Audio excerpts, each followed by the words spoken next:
What enabled Cosby and Weinstein to achieve the dubious distinction that they oppressed 100 or more people that have come forward, and we won't even think about all those who chose not to come forward because of all the humiliation and embarrassment and consequences that flow from it.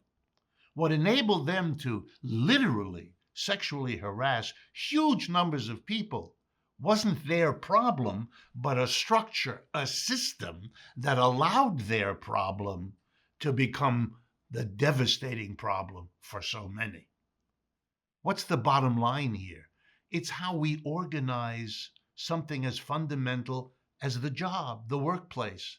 We allow a tiny number of people to have extraordinary power and wealth at their behest, under their control.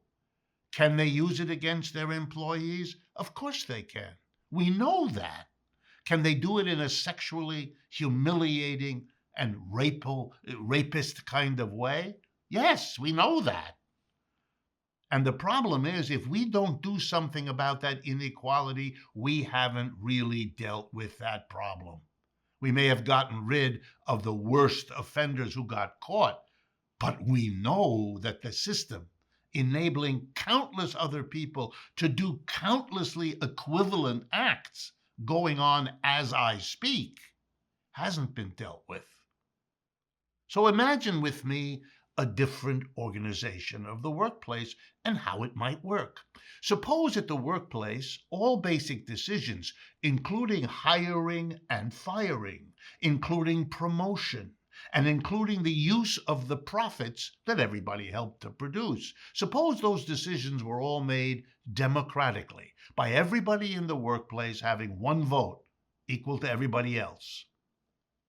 Then you wouldn't see some people whose lives, incomes, jobs are in the hands of other people. There wouldn't be the employer-employee division, allowing and enabling and inviting employers with severe psychological and sexual problems to use their situation to do the damage Weinstein and Cosby did.